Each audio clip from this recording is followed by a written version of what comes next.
Hello, and welcome to a grab and go put on by me, Christine, the teen librarian at the Jones Creek branch of the East Baton Rouge Parish Library System. Today we will be making beaded bracelets using bugle beads. The materials you will need are a container of bugle beads, 2 feet or more of round cord. I've already covered the ends in Scotch tape and brought them to a point for easier threading later. A needle and thread. The needle must be able to fit through one of the bugle beads. A button. 2 binder clips. Or 1 binder clip and a clipboard. Let's begin. Take one of the pointed taped ends of your cord and put it through one of the holes on the button.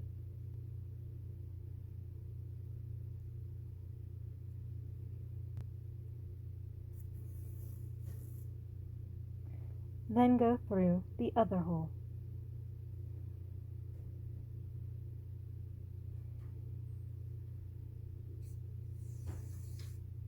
Pull until the ends are even. Then you're going to do a knot. Wrap the cord around your finger until you make a loop. Then pass the button through the loop. Get this knot as close to the button as you can.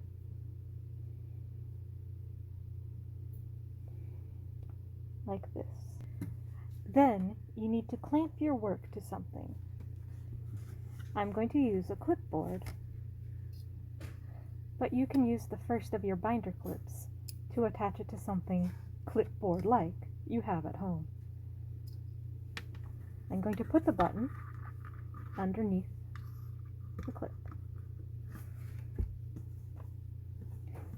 Then I'm going to take both strands, run them parallel and neatly down the clipboard, and clip them at the other end.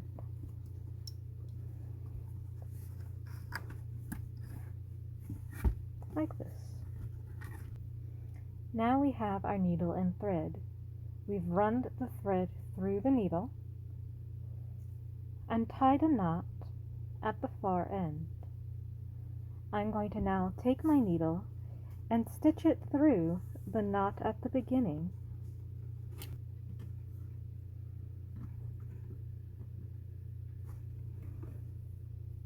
Then stick my needle through the loop of thread.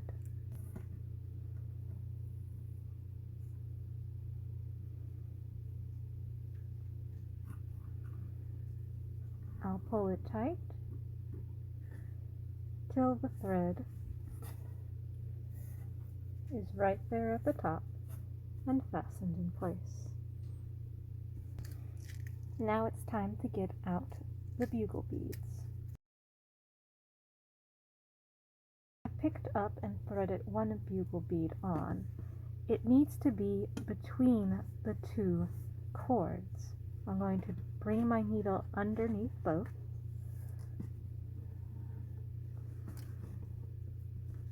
and situate the bugle bead sideways like this.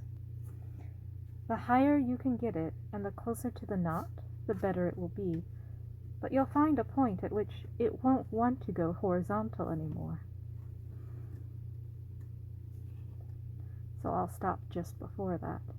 Then I'll take my needle and go back through the bugle bead and over to the side I started on.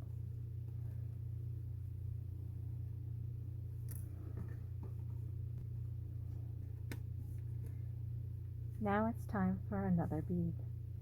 I'll thread it on, take my needle underneath both of the cords, bring my bead up right next to the first one, making sure everything is nice and taut. Now I'll thread back through the bead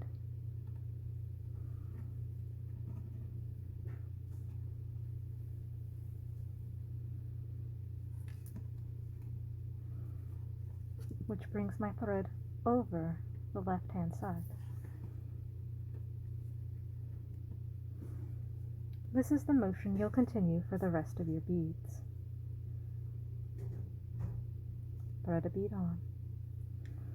Bring your needle under both.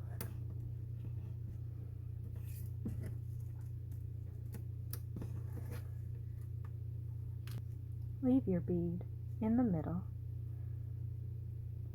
Thread your needle back through your bead and above the left-hand cord.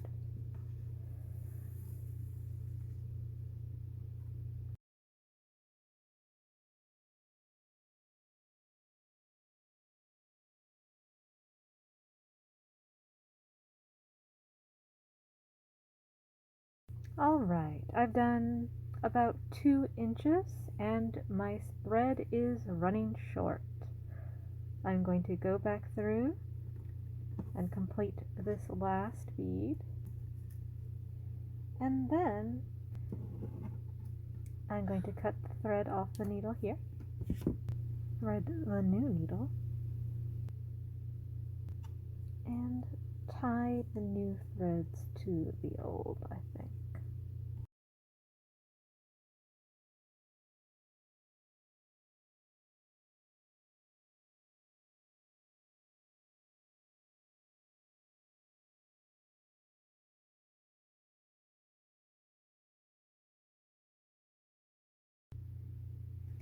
Alright, I have made enough bracelet so that it will wrap around my entire wrist.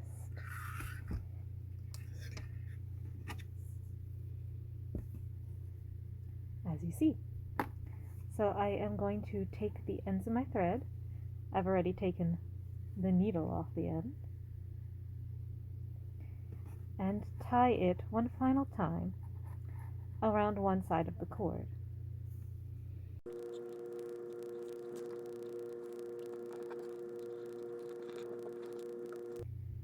Cut my thread,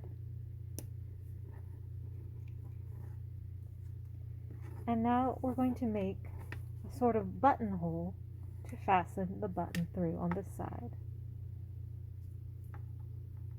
I'll wrap it around my fingers to make a loop, put the ends through, and get that as close as I can down this way.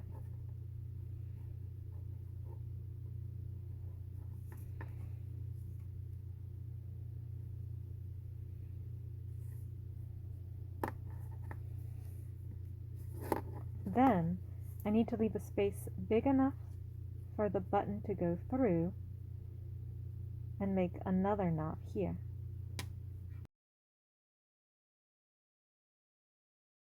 Oh, I can slide that down a bit further. Yeah, that's a good size.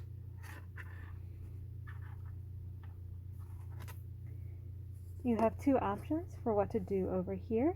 You can cut it off and find someone who has a lighter or some fire to melt the ends down, or you can cut the ends and then wrap it in a little bit of Scotch tape again. I'm going to do that way.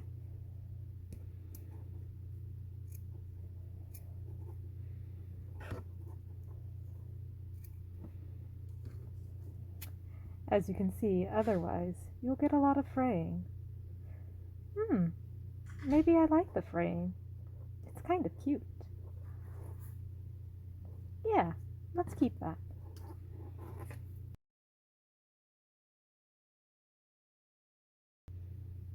Alright, here is my bugle bead bracelet. I like mine. I hope you like yours. If you've enjoyed this grab and go activity, engage with us on social media and return to the library for more grab and go opportunities.